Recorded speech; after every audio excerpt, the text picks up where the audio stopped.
अच्छा एक बात बताओ, हम में तक कितने लोग ऐसे हैं जो रात ने अपने बालक को सोता हुआ देखकर इमोशनल हो जावे हैं। हाय रे मेरा बच्चा कितना प्यारा है। सुबह मैंने इस पर बेकार में गुस्सा किया और ठीक अगली सुबह जैसे ही वो सोकर उठता है और दूध का गिलास बेड पर गिराता है, हमारे अंदर का वो चंडी रूप फिर से बाहर आ जाता है। सुधर जा तू, थारे लक्षण ठीक ना दिखते मैंने। हम सब ना परफेक्ट पेरेंट बनना चाहते हैं। इंस्टाग्राम पर वो रील्स देखी है ना, जहाँ मम्मी बड़े प्यार से बोलती है, ओ नो रोहन आपने सोफे पर सॉस गिरा दी, it's okay my child, let's clean it together. भाई साहब, हमारे घरों में अगर सोफे पर सॉस गिर जाए ना तो सॉस बाद में साफ होती है, पहले बच्चे की सर्विस हो जावे है। आज हम कोई किताबी ज्ञान या बड़ी बड़ी साइकोलॉजी की क्लास नहीं लगाने वाले। आज हम बात करेंगे उन 3 बड़ी गलतियों की जो हम अनजाने में अपने बच्चों के साथ कर रहे हैं। ऐसी गलतियाँ जो ऊपर से दिखती नहीं हैं पर बच्चे के दिमाग में गहरी बैठ जाती हैं। तो चाय का कप उठाइए और आराम से बैठिए, आज खुलकर बात करेंगे। चलिए पहले मुद्दे पर आते हैं। इसे साइकोलॉजी में एक नाम दिया गया है, पर मैं इसे सीधे शब्दों में कहती हूँ, वो बच्चा जो इतना समझदार है कि उसका होना ना होना बराबर हो गया है। मान लीजिए आपके 2 बच्चे हैं। एक है छोटा जो पूरे घर को सिर पर उठाए रखता है, कभी दीवार पर उल्टा सीधा लिख देता है, कभी बिल्ली की पूंछ खींच रहा है। और एक है आपका बड़ा बच्चा, बिल्कुल शांत संस्कारी। आप मेहमानों के सामने उसकी तारीफ करते नहीं थकते। जी हमारे बड़े वाला तो बहुत समझदार है, अपने आप पढ़ लेता है, कभी कुछ नहीं मांगता। और बस यही हम एक बहुत बड़ी गलती कर बैठते हैं। हम सोचते हैं ये तो समझदार है, खुद संभाल लेगा, और हमारा पूरा ध्यान उस छोटे शैतान पर चला जाता है। अब जरा उस समझदार बच्चे के चश्मे से दुनिया को देखिए, वो अंदर ही अंदर क्या सोच रहा है पता है? अगर मैं अपनी परेशानी मम्मी पापा को बताऊंगा तो वो परेशान हो जाएंगे। अगर मुझे प्यार और तारीफ चाहिए तो मुझे हमेशा परफेक्ट और शांत रहना पड़ेगा। इसका असर क्या होता है? ऐसा बच्चा अपनी भावनाएं छुपाना सीख जाता है। वो अंदर ही अंदर घुटता रहता है। उसे लगता है कि उसकी अहमियत तभी है जब वो दूसरों की प्रॉब्लम ना बढ़ाए।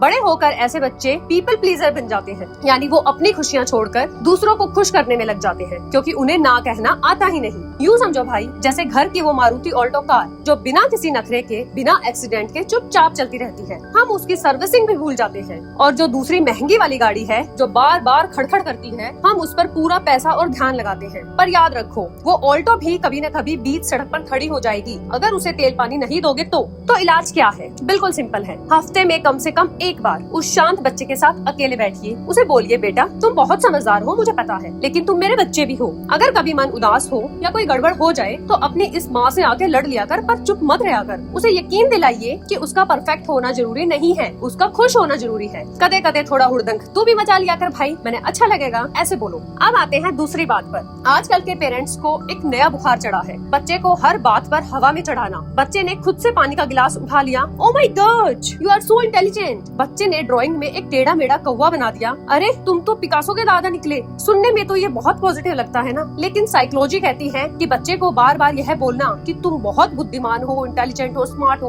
उसके पैर में कुल्हाड़ी मारने जैसा है। जब आप बच्चे की बुद्धिमत्ता यानी इंटेलिजेंस की तारीफ करते हैं तो बच्चे के दिमाग में एक डर बैठ जाता है। वो सोचता है मम्मी पापा मुझे इसलिए प्यार करते हैं क्योंकि मैं सबसे होशियार हूँ। अगर अगली बार मेरे नंबर कम आए या मैं फेल हो गया तो उनका ये टैग छीन जाएगा। नतीजा पता है क्या होता है? बच्चा नई चीजें ट्राई करना बंद कर देता है। वो मुश्किल खेल नहीं खेलेगा, वो कठिन सब्जेक्ट नहीं पढ़ेगा, क्योंकि उसे हारने से डर लगने लगेगा। तो तारीफ कैसे करे? हमें बच्चे के दिमाग की नहीं, उसकी मेहनत यानी उसके एफर्ट्स की तारीफ करनी चाहिए। जैसे यह मत कहिए कि वाह तुम्हारे 95% आए, तुम तो पैदा ही जीनियस हुए थे भाई। इसकी जगह आप ये कहिए, वाह तुम्हारे नंबर अच्छे आए क्योंकि तुमने पिछले पूरे हफ्ते फोन छोड़कर पढ़ाई की थी, मुझे तुम्हारी इस मेहनत पर गर्व है। इसी तरह यह मत कहो कि तुमने कितनी सुंदर पेंटिंग बनाई, तुम बेस्ट हो, बल्कि ये कहो मुझे अच्छा लगा कि तुमने इस पेंटिंग में रंगों को मिलाने के लिए कितनी बार कोशिश की। जब आप मेहनत की तारीफ करते हैं तो बच्चे को समझ आता है कि नंबर या जीत मायने नहीं रखती, कोशिश मायने रखती है। कल को अगर वो फेल भी हो गया ना तो वो डिप्रेशन में नहीं जाएगा। वो सोचेगा इस बार मेहनत कम थी, अगली बार और जोर लगाऊंगा। अरे भाई सीधा हिसाब है, लट गाड़ना जरूरी को नहीं, लट उठाने की हिम्मत दिखाना जरूरी है। अब जो बात मैं करने जा रही हूँ वो थोड़ी सी सीरियस है पर बहुत जरूरी है, ध्यान से सुनो। क्या कभी आपके साथ ऐसा हुआ है? बच्चे ने हाथ से दूध का गिलास गिराया, सिचुएशन बहुत छोटी थी, सिर्फ कपड़ा मार के साफ करना था, लेकिन आपको अचानक इतना भयंकर गुस्सा आया कि आपने उसे खींच के डांट दिया या एक चांटा लगा दिया। फिर 2 मिनट बाद आप खुद कोने में बैठकर रोने लगी कि अरे मैं इतनी बुरी माँ कैसे हो सकती हूँ। मैं आपको एक राज की बात बताती हूँ, वो गुस्सा उस दूध के गिरने पर नहीं था, वो गुस्सा बहुत पुराना था। वो गुस्सा शायद आपका था ही नहीं, वो आपके पास्ट का था। इसे कहते हैं जनरेशनल ट्रॉमा। डरो मत, कोई भूत प्रेत को नहीं हो। इसका सीधा मतलब ये है, गुस्सा और डांट का वो चेन सिस्टम जो दादा दादी से मम्मी पापा में आया और मम्मी पापा से अनजाने में हमारे अंदर आ गया। बचपन में जब हमसे कोई गलती होती थी तो हमारे टाइम पर पेरेंटिंग कैसी होती थी? बेलन थेरेपी, फ्लाइंग चप्पल या फिर ऐसी डांट कि आत्मा कांप जाए।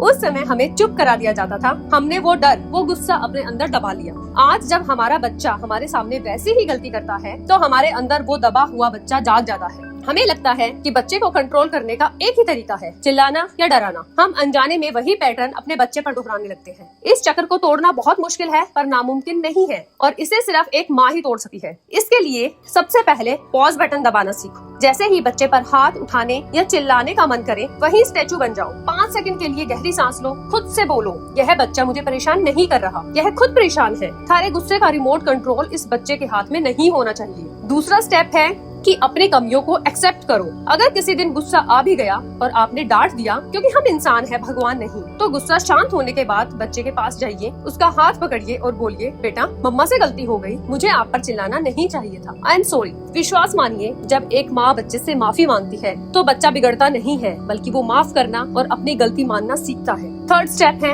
अपनी चोट को ठीक करो। अपने बचपन के उस गुस्से को याद करके खुद को माफ करो। हमारे माता पिता बुरे नहीं थे, उन्हें जैसी पेरेंटिंग आती थी उन्होंने वैसी की, पर आज हमारे पास इंटरनेट है, समझ है, हमें उस चेन को यहीं तोड़ना होगा ताकि हमारा बच्चा अपने बच्चों पर हाथ ना उठाए। तो दोस्तों, आज की पूरी राम कथा का सार क्या है? पहली बात, जो बच्चा बहुत शांत है उसकी खामोशी को हल्के में मत लो, उसे भी आपके वक्त और जादू की झपी की उतनी ही जरूरत है जितनी उस शैतान बच्चे को। दूसरी बात, बच्चे के दिमाग को चने के झाड़ पर मत चढ़ाओ, उसकी मेहनत को शाबाशी दो ताकि वो लाइफ में रिस्क लेने से ना डरे। और तीसरी सबसे बड़ी बात, अपने बचपन के गुस्से का बदला इस मासूम से मत लो। यो थारा बालक है, कोई पंचिंग बैग ना है। पेरेंटिंग कोई कंपटीशन को नहीं कि शर्मा जी के लड़के के 98% आ गए तो हमारा बच्चा निकम्मा हो गया। इंस्टाग्राम की परफेक्ट रील्स देखकर डिप्रेशन में मत आया करो। असली पेरेंटिंग वो है जहाँ घर में गलतियाँ होने पर डांट नहीं बल्कि ठहाके गूंजे। अगर आज की बातें दिल को लगी हो तो वीडियो को उस सहेली या उस पतिदेव के साथ जरूर शेयर करना जो बात बात पर बीपी हाई कर लेते हैं। कमेंट में मुझे बताना कि आपका बच्चा शांत वाला है या तूफान वाला। चलती हूँ अब मैं,